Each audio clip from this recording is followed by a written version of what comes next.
Well, I have a confession that I've never made modaks before, but I was pleasantly amazed at how easily they can be made using a modak mold. So here is what I did.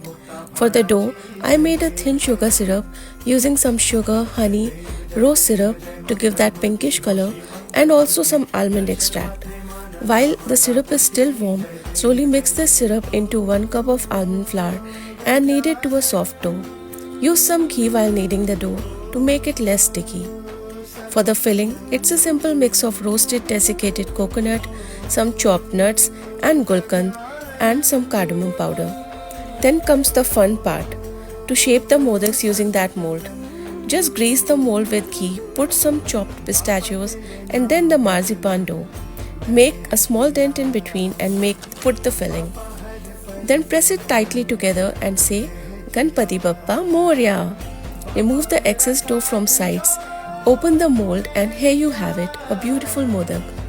Serve the first one to Ganpati ji and relish the rest with your family and friends.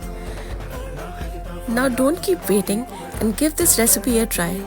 It's very easy, believe me, and also leave me a comment if you like it. Happy Ganesh Chaturthi everyone.